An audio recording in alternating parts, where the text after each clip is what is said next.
Bienvenue dans l'horoscope de la semaine du 27 novembre au 4 décembre, une semaine qui, lundi, va commencer avec la pleine lune dans le signe du Gémeaux, une pleine lune qui va venir nous éclairer.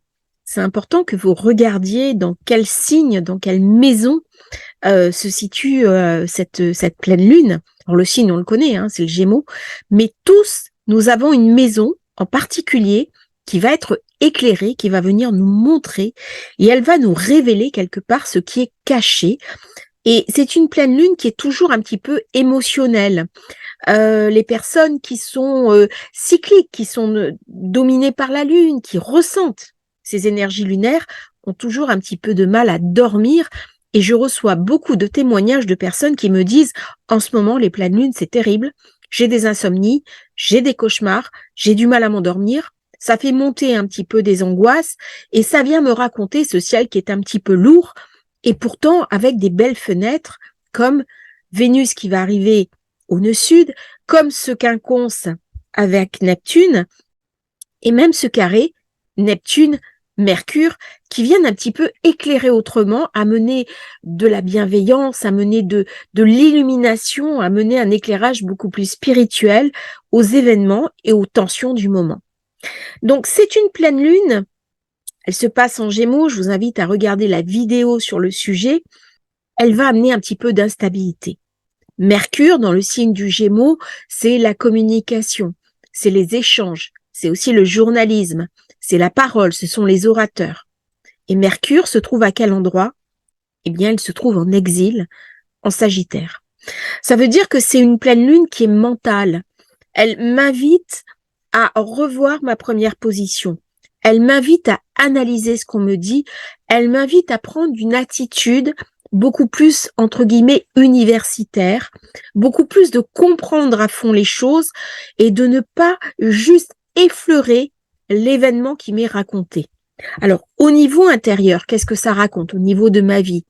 Eh bien, ne pas prendre pour argent comptant ce qu'on me dit, parce que derrière, Mercure, c'est un petit filou. Et donc, je peux facilement me retrouver déroutée. Je peux facilement tomber un petit peu sur la coupe d'un vendeur sans scrupules. Je peux aussi me retrouver dans beaucoup de confusion. On va avoir un carré avec Neptune. Si je le prends au niveau des énergies basses, bien entendu, c'est le mensonge, c'est l'illusion, c'est la brume, je suis dans le flou, je ne sais pas où je me dirige. Par contre, si j'accepte de monter dans une compréhension beaucoup plus spirituelle de la vie, de ce que je vis, eh bien, c'est le moment de me relier à ces énergies spirituelles, à rentrer dans une forme de foi, de croyance pour expérimenter la compassion. La compassion, on est dans le signe du poisson. On est dominé par Neptune. Et c'est un petit peu dans les configurations en présence, ce à quoi nous sommes invités au plan de cette pleine lune qui, de toute façon, va venir nous montrer, tous autant que nous sommes, quelque chose de particulier. Mais c'est aussi, au niveau du collectif, qu'est-ce qu'on va me montrer que je ne voulais pas voir? Qu'est-ce qu'on va me montrer que je refusais de voir, que mes gouvernements refusaient de voir? Mercure, il peut très bien aussi parler de mensonges. Donc c'est un moment où les mensonges vont être dévoilés, où les choses vont être dites, où je vais être invitée à me connecter sur mon humanisme le plus profond. Alors mercredi, la Lune va passer en Cancer, elle est très émotive, elle va entrer en harmonique avec Uranus, et là, elle a envie de faire bouger les choses. Elle a envie de se libérer, elle a envie de s'autonomiser, elle a envie de vivre des choses intensément, d'autant que nous arrivons à la conjonction Vénus, nœud sud, Neptune. Donc il y a des ouvertures. On vient parler de mes émotions. On vient me parler aussi du contrôle de mes émotions. Parce que si je baigne dans un monde qui est beaucoup trop émotionnel, je vais souffrir. Je ne vais pas pouvoir prendre l'événement, ce qui m'est dit, dans sa juste mesure. Donc, la Lune en Cancer, elle vient me raconter aussi ma place dans la lignée familiale. Elle vient me parler des associations avec ma famille, mes parents, mais aussi moi en tant que figure parentale. Au niveau archétypal, la lune, elle est cyclique. C'est-à-dire en fonction, si elle est premier quartier, deuxième quartier, si elle est pleine lune ou nouvelle lune, elle n'a pas le même sens au niveau des archétypes. Et là, elle vient me parler de choses changeantes. Elle vient me parler aussi avec Uranus de choses surprenantes qui peuvent arriver d'un coup, qui peuvent m'étonner. Donc, il y a un côté surprise. C'est pas forcément le meilleur moment pour faire des affaires, même si souvent la lune en cancer, elle amène de la clientèle, elle peut amener de l'argent. Le week-end prochain, la lune sera en Lion, elle va me donner envie de sortir. Elle va me donner envie de profiter de la vie. Elle va me donner envie de rencontrer l'amour, de flirter, de dépenser de l'argent dans ma coquetterie, de revenir à des choses un peu plus légères, un peu plus solaires. Il y a eu un monde intérieur très intense et là, j'ai besoin de prendre un temps pour moi, un temps aussi pour m'extravertir. Et là, je vais avoir Mercure en bon aspect à Saturne, et ça, c'est très positif pour les affaires. C'est un moment où on peut déboucler des choses qu'on va amener aussi dans une forme de réflexion en profondeur. C'est-à-dire qu'à partir de ce week-end, j'ai vraiment besoin de comprendre ce qui se passe et de m'inscrire dans la durée. Mercure, qui va dominer la pleine lune, il va m'amener à réfléchir après, peut-être à trouver un autre sens dans ma vie, à ne pas être en permanence dans l'événement, mais essayer de comprendre plus généralement qu'est-ce que j'ai à apporter au monde. Alors ça passe des fois par des choses très simples, ça peut passer aussi par du don aux autres, une forme de bénévolat, quelle que soit l'expérience que l'on en tire, mais il y a quelque chose de au-delà de ma personne dès qu'il est question de Saturne, parce qu'on ouvre une porte sur les autres planètes, les transsaturnéennes, qui sont Uranus, Pluton, Neptune. Ça, c'est l'horoscope, bien sûr, avec les phases de la Lune, qui amènent à chaque fois un éclairage particulier. Au niveau du ciel et des configurations en présence, bien sûr, le 27 novembre, la pleine Lune face à Mars, qui va amener un petit peu de l'impulsivité, de la volatilité émotionnelle, des petits désagréments. On peut avoir des poussées de colère, on peut avoir des petites disputes, des conflits. On peut avoir une sorte, comment dirais-je, d'instabilité, une sorte de révolte aussi contre ce monde dont on ne comprend pas toujours de quoi il en retourne. C'est-à-dire qu'on peut se sentir violenté à l'intérieur de soi par la brutalité du monde. C'est le moment où il y a une forme d'incompréhension, un sentiment de trahison aussi, ça peut aller jusque-là, et de ne pas comprendre la violence du monde. Alors bien sûr, j'en ai parlé, Mercure carré Neptune risque bien sûr sur un plan bas de compliquer les discussions, les négociations, les relations commerciales. Par contre, dans ce temps-là, évitez les théories du complot, tout ce qui est bien sûr abus d'alcool, les sectes et la meilleure choix vraiment dans ce moment, c'est de rentrer dans votre créativité. Mais de toute façon, vous trouverez sur la chaîne, on va développer certains éléments. Donc les grands passages, vous les aurez un petit peu plus développés. C'est un moment aussi pour monter, pour regarder des films. Et si vraiment vous n'arrivez pas à rentrer dans une forme de spiritualité, eh bien pour regarder des films, pour regarder des belles choses, pour aller dans des musées, eh bien ça c'est un moment parfait. Mercredi, vous aurez un quinconce Soleil-Jupiter qui va se dérouler à peu près du 28 au 30 novembre, qui va vous donner envie de réussir, d'être heureux. On a besoin d'anticiper un avenir un peu meilleur. On peut se sentir un petit peu en situation d'insécurité et on a besoin de se sentir rassuré, d'aller chercher en soi quelque chose à bâtir, quelque chose qui s'inscrit dans un processus de décision pour poser sa vie. Alors au départ, ça va jouer comme un carré, c'est le principe du quinconce, et puis après, une fois qu'on va apprivoiser l'anxiété que ça va générer chez nous, eh bien, on va être à même de comprendre ce que ce quinconce vient nous raconter. Le 29 et 30 novembre, j'aurai Mercure en semi-sextile à Pluton, qui va m'amener une réflexion profonde, ciblée, qui va me permettre de ressentir des idées complexes. Je vais chercher à résoudre des mystères. Et si on m'a menti au plan de l'information, si je n'ai pas eu les bonnes informations, s'il y a une forme de tricherie, en particulier politique ou sociétale, eh bien, je vais pouvoir le dévoiler. Ça veut dire que là, on va avoir un éclairage et on voit bien la pleine lune qui arrive, ce semi-sextile. Il y a toujours dans ces petits aspects mineurs quelque chose de karmique. Et là, ça vient m'être montré. Donc, c'est bon pour les conversations profondes, significatives, la recherche, les examens, la psychologie, des sujets spirituels. Mais on voit aussi que des enquêtes importantes sur des faits divers, malheureusement, qui sont bien souvent des drames, on qualifie ça de faits divers, mais en fait, c'est souvent des malheurs humains, eh bien, ça va avancer, on va trouver des réponses.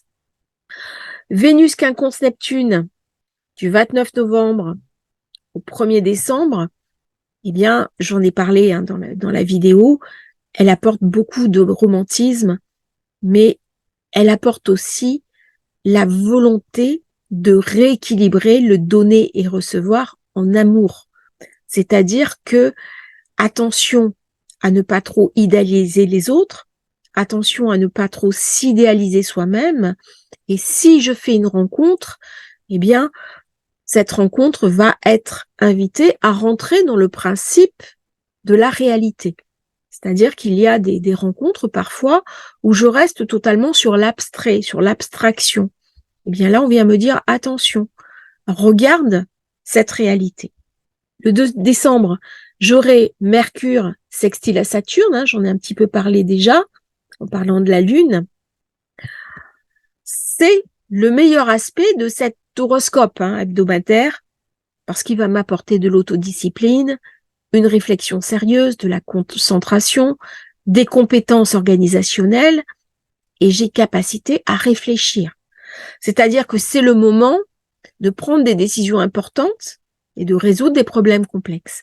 Si je suis concentrée, si je suis focus sur ce que j'ai à faire, eh bien, je vais pouvoir y répondre favorablement. C'est donc un moment positif, par exemple, pour commencer une formation, pour distribuer une formation, pour suivre une formation, pour partager ses connaissances. Et plus encore, Mercure, il est dans le signe de Jupiter. C'est la maison 9, c'est les hautes études. Mais parfois, cette maison 9, elle est un petit peu théorique. Donc là, Mercure, il m'invite à rentrer dans quelque chose de plus pratique. Parce que le Capricorne, eh bien, c'est le sommet de la pyramide. Et l'invitation, c'est de mettre en pratique ce que j'aurais appris. C'est-à-dire que dès que je vais apprendre une nouvelle technique, que ce soit spirituelle, que ce soit humaine, que ce soit dans n'importe quel domaine, eh bien, applique-la. Et c'est à la confrontation par rapport à la pratique, par rapport à l'élévation que va donner l'œuvre. Si j'apprends une technique, eh bien, il va falloir que je l'apprivoise. Il va falloir que je m'enseigne tous les jours. C'est comme moi, dans l'astrologie, j'apprends en permanence des choses. Je ne me satisfais pas de mes acquis. Eh bien, c'est ça que Saturne vient me raconter. C'est-à-dire un art, une compétence, une connaissance, quelle qu'elle soit, se nourrit justement du temps de l'apprentissage, mais c'est pas un apprentissage théorique. C'est un apprentissage qui, d'une part, en effet, joue sur la théorie, mais qui après va être invité à se diffuser dans la réalité, à être mis en pratique. Pour dimanche prochain, Vénus carré à Pluton, on en avait parlé, au moment bien sûr où Vénus aura passé les nœuds, il y a une volonté de vivre des choses secrètes au niveau affectif, de vivre des émotions cachées, des passions cachées, des aventures secrètes. Par contre, attention, parce que dans cet aspect-là, il y a des risques de manipulation, d'obsession, de possessivité, mais aussi de jalousie, de harcèlement.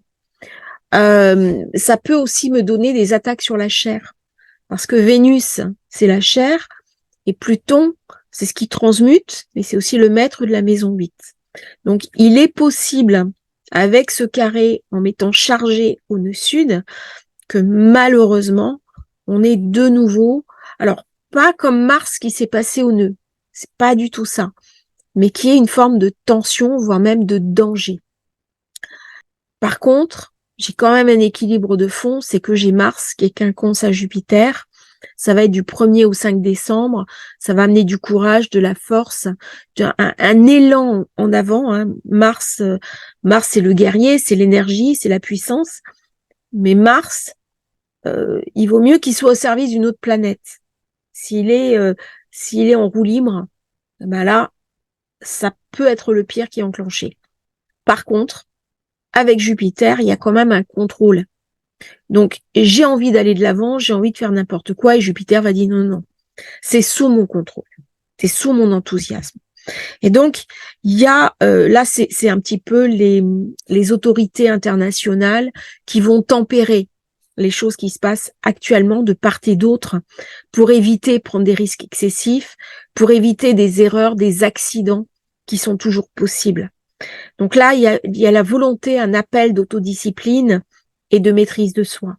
Et ça rejoint un petit peu le carré Vénus-Pluton. Dès que Pluton reçoit un aspect difficile, il y a quand même une forme de menace. Surtout dans les configurations actuelles d'Uranus, qui est le comparse de Pluton dans le Scorpion, en sachant quand même que Uranus en Taureau, il y a quelque chose d'une tension. Donc, tout ce qui va relancer cette tension peut jouer contre moi. Donc, c'est un moment pour se cocooner, être chez soi, être bien, aller en forêt, mais avec une certaine vigilance de par cet aspect Vénus carré à Pluton, même si je pense qu'il va jouer beaucoup plus à titre global qu'à titre individuel. Ça va parler aussi des tensions au Moyen-Orient. Ça va parler aussi des tensions sur la zone du Levant. Voilà. Par contre, ça peut avoir des répercussions sur mon quotidien à moi, et c'est important de toujours replacer l'astrologie d'un point de vue global, voir ce que ça me raconte sur moi, mon thème personnel, mais ce que ça raconte aussi d'une manière mondiale. J'espère que cette vidéo vous aura intéressé. Peut-être un petit rajout. Mars qui est passé en Sagittaire il y a quelques jours. Je vais faire une vidéo là-dessus.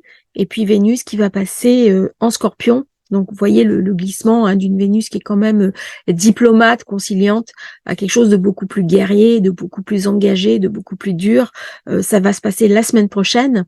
Donc, cette semaine, je vous invite vraiment à souffler.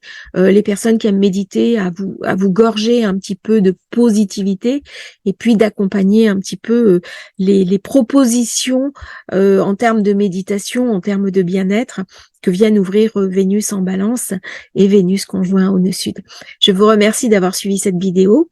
N'hésitez pas à liker, à vous abonner à la chaîne. Si vous souhaitez aussi commander votre thème de naissance, eh bien, vous allez sur astrologiefacile.fr. Je vous mettrai le lien dans la description, dans les commentaires.